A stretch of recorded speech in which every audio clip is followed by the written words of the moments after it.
Labdien! Es esmu Ieva Kampāne un mans kolēģis Edgars Māsāns. no 11. C klases. Šodien mēs jums pastāstīsim par cilvēka ietekmi uz vidi. Tie ir atkritumi, mežu izciršana un ūdens piesārņošana. Atkritumi ir vielas un materiāli, kas ir lieki izlietoti, zaudējuši savu vērtību un tāpēc tiek izmesti. Sadzīves atkritumi. Galvenokārt ir mājsaimniecības atkritumi, virtuves atkritumi, papīrs, kartons, plasmasa, audumi, metāls, pelni, lielgabarīta atkritumi, piemēram, mēbeles, matrači, liela izmēra elektriskie piederumi. Bīstamie atkritumi.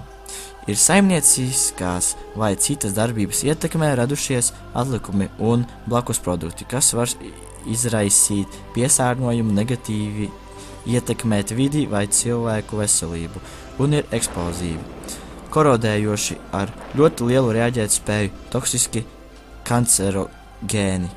Inertie atkritumi ir maztoksiski atkritumi ar nelielu piesārņojošu vielu daudzumu, ar kuriem pēc to apglabāšanas nenotiek būtiskas fizikālas, bioloģiskas vai ķīmiskas pārmaiņas, ja tie neiedarbojas uz citām vielām vai materiāliem, ar kuriem nonāk saskarsmē un nerada draudu cilvēka dzīvībai, veselībai un videi. Atkritumu rašanās novēršana un samazināšana ir svarīgākā pieeja atkritumu apsaimniekošanas hierarhijā.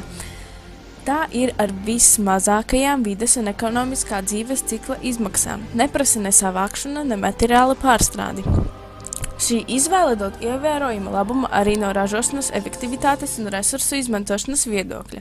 Atkritumu daudzumu var samazināt tad, ja ražotājs vai iesaiņotājs samazina produkta iesaiņojumu materiālu apjomus, kā arī izglītojot patērētāju. Piemēram, arvien vairāk veikalu tīklu nomaina plastikāta maisiņus ar papīra maisiņiem, kas ražoti no otrais pārstrādāta papīra un ir videi draudzīgs iesaiņojuma veids.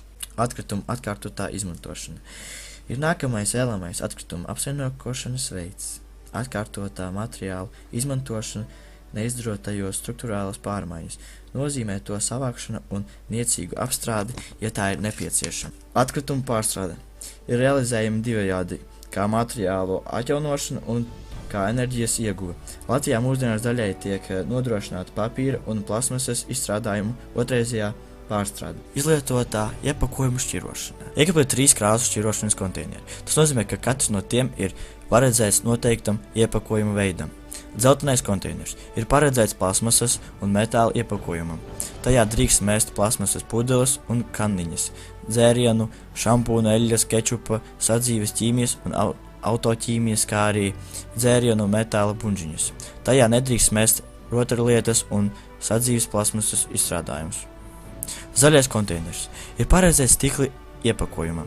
Tajā drīkst mest burkas un pudeles. Tajā nedrīkst mest logus, stiklu, spoguļus un traukus. Zilais konteiners ir paredzēts papīram un kartonam. Tajā drīkst mest saplacinātas piena un sulas pakas, saplacinātas kartona kastes un kārbas, avīzes, žurnālus. Atceries, šķirošanas konteineros jāmet tikai tukšs iepakojums. Visu iepakojumu, ko vien var saplacināt, plasmasa pudeles un kanniņas, metāla buļģes, būtu vēlams saplacināt, lai konteinerā varētu ievietot pēc iespējas vairāk iepakojumu. Plasmasas pudelēm un kanniņām pēc saplacināšanas būtu nepieciešams uzskrūvēt korķi, lai pudele no jauna nepiepūstos. Izlietotajā iepakojumā pirms ievietošanas konteinerī ir ieteicams izskalot, jo pārtikas produktu atlikumi bojājoties izplata nepatīkamu smaku, kā arī negatīvi ietekmē izlietoto iepakojuma pārstrādi. Nedrīkst šķirošanas konteineros likt organiskus atkritumus, ēdienu un pārtikas produktu atliekas, zārus, lapas un zāli. Bīstamos atkritumus, baterijas, akumulatorus, lampas un termometrus, elektriskās un elektroniskās preces, gludekļus, fēnus un citas. Sadzīves atkritumus, kas nav iepakojumos. Ūdens piesārņojums. Ūdens tiek piesārņots, ja vielas vai fizikāli apstākļi tādā pakāpē ietekmē ūdeņu sastāvu, ka tiek ietekmēta to ekosistēmu funkcionēšana, vai arī tiek ierobežotas ūdens izmantošanas iespējas konkrētajiem mērķiem. Ūdeņu piesārņojumu var uzskatīts arī par tādām tā sastāva izmaiņām, kuru rezultātā ūdenī esošie vielu saturs ievērojami atšķiras no tāda, kāds pastāvēja pirms iedarbības uzsākšanas. Atkarībā no piesārņojuma veida izšķir ķīmisko, fizikālo un bioloģisko piesārņojumu. Ķīmisko piesārņojumu rada ķīmisko vielu nokļūšana vai atrašanās ūdeņos.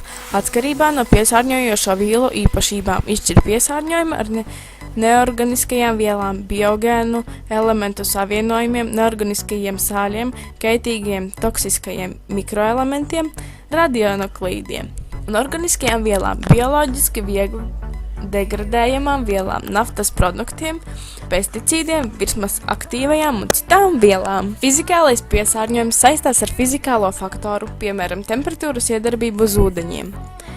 Savukārt bioloģisko piesārņojumu rada konkrētajam ūdeņu veidam netipisku dzīvo organismu, piemēram, vīrusu, baktēriju nokļūšana tajā. Izšķir divu veidu piesārņojuma avotus – punktveida un difūzā piesārņojuma. Paldies, ka uzmanīgi klausījāties! Saudziet sevi un tiksimies citreiz!